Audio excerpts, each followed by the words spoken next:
इतिहास में मुड़ के जब कोई वर्ल्ड कप 2023 को याद करेगा तो उसे जो बातें याद आएंगी उसमें से एक याद आएगी कि बाबू इस वर्ल्ड कप में दिल दिल पाकिस्तान नहीं बचा था।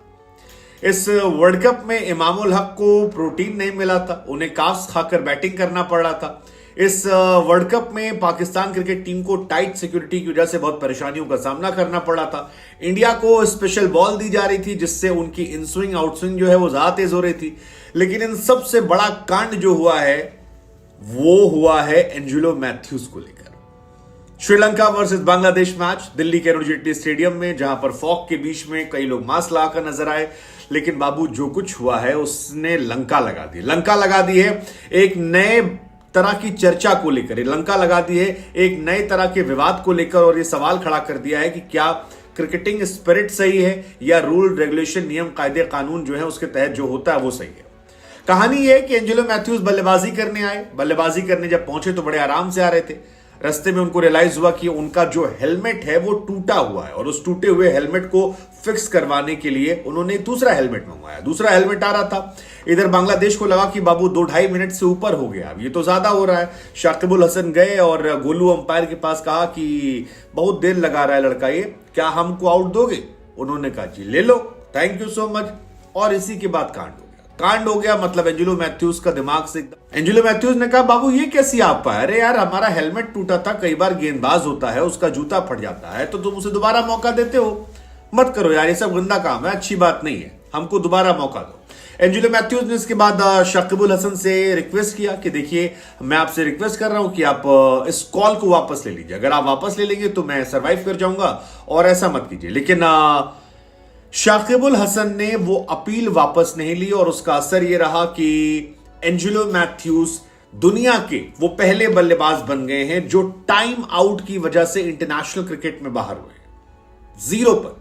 और इसको लेकर दुनिया जो है फिलहाल 2 टुकड़ों में बट गई है। श्रीलंका के मैच के बीच में नागिन डांस वांस की तस्वीरें भी देखने को मिली, लेकिन ये वाला जो इंसिडेंट है फिलहाल इस मैच की लाइमलाइट में आ गया, और सवाल ही खड़ा हो गया है कि क्या ये क्रिकेटिंग स्पिरिट के अगेंस्ट है या क्रिकेटिंग स्पिरिट के फेवर में।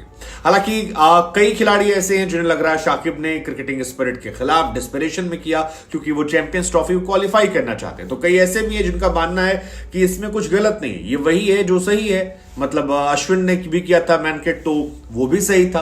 तो क्रिकेटिंग लॉ के अगर आप अंदर कर रहे हो तो कोई दिक्कत नहीं। और कुछ लोगों ने याद भी दिलाया कि एंजेलो मैथ्यूज एक जमाने में जब कैप्टन थे 2014 में, तो उस टाइम जॉस बटलर को जब उनके एक प्लेयर ने मैनकेट किया था तो उन्होंने मना नहीं किया था, कहा था ठीक है भाई ये रूल के रूल है। तो अब जब उन पर आया है तो रूल अगेंस्ट क्यों है, हमको लगा। हालांकि एंजेलो मैथ्यूज का जब विकेट गिरा तब स्कोर केवल 135 रन था, लेकिन उसके बाद श्रीलंका ने अच्छी रिकवरी की और 279 स्कोर बोर्ड पर लगा दिए 49.3 बॉल पर। आखिर में थोड़ा संघर्ष करते नजर आए, थोड़ा और बेहतर हो सकते थे, लेकिन 279 इज नेवर लेस, ठीक ठाक स्कोर है।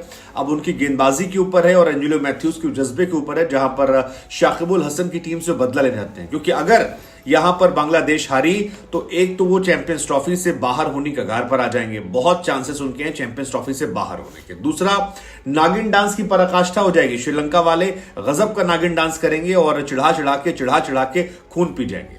हालांकि वो कुशल परेरा जो विराट कोहली को बधाई देने से कतरा रहे थे, अब उनकी किस्मत उनसे कतराने लगी है। जब से कैप्टन बने तब से कूड़ा हो गया। कैप्टन बनने के पहले कमाल के प्लेयर थे, रन बना रहे थे, हर मैच में छा रहे थे। आज भी 19 रन पर चले गए क्योंकि ठीक है दिमाग पे उनके हावी है। आपको नहीं याद तो बता दें कि विराट के 49वें शतक पे उनसे सवाल पूछा गया था कि बाबू आप विराट की आप बधाई देंगे? तो कहते हैं हम क्या बधाई देंगे, हमको क्या लेना देना, अब हमको नहीं लेना, ठीक है तो हमारा भी सपोर्ट आपको नहीं है। सो ये सारी कहानी जो है ये यहां देखने को मिल रही है। फिलहाल निशंका ने 41 बनाए हैं, मेंडिस जो है 19 पे गए, परेरा जो थे वो 4 पे गए, सदीरा समर विक्रमा ने 41 बनाए। लेकिन श्रीलंका ने इस मैच में एक्चुअली में बांग्लादेश की लंका लगाई और एक शानदार शतक ठोका टफ कंडीशंस में, और उसी का असर है कि ये 279। बाकी धनंजय डिसिल्वा ने अच्छी पारी खेली 34 रनों की, तीक्ष्णा ने साथ दिया 22 रनों में। अब क्या श्रीलंका की स्पिन जो है वो कुछ कर पाएगी? क्योंकि श्रीलंका की स्पिन अब तक बहुत संघर्ष करती नजर आई है और इस पूरे वर्ल्ड कप में उनकी स्पिन ना चलने की वजह से ही फंसे हैं। हसरंगा की कमी उन्हें निश्चित तौर पर खली है। लेकिन हमको लगा कि एक बार फिर आपसे शाकिब और एंजेलो मैथ्यूज वाले कांड पर सवाल पूछ लेते हैं, क्या वो स्पिरिट के अगेंस्ट था या खिलाफ था? चलिए आप वो डिसाइड कीजिए, तब तक आपको कुछ नियम कायदे कानून रहते हैं। साल 1877 में पहली बार कैच आउट हुआ था, 1877 में पहली बार बोल्ड हुआ था, 1877 में पहली बार एलपीडब्ल्यू हुआ था, 1877 में पहली बार स्टंप हुआ था, 1884 में पहली बार हिट विकेट हुआ था, रिटायर हर्ट पहली बार 1877 में हुआ था, 1951 में ऑब्स्ट्रक्ट फील्ड के चलते आउट हुआ था, हैंडलिंग बॉल 1957 में पहला मामला आया था, रिटायर्ड आउट जो है 2001 में पहली बार आया था, हिटिंग द बॉल ट्वाइस 2023 में आया था और टाइम आउट जो है वो 2023 में पहली बार आया है। ये कहानी है अब तक के वर्ल्ड कप में कौन कितनी बार कहां गया। तमाम लोग कह रहे हैं कि यार शाकिब ने थोड़ा सा गलत किया है बिकॉज बॉलर के भी जूते फटते हैं, या उन्होंने रिक्वेस्ट की थी, रिक्वेस्ट करने पर दे देना चाहिए था। ऑब्स्ट्रक्ट फील्ड तो था नहीं, ये लेट हुए थे 2 मिनट।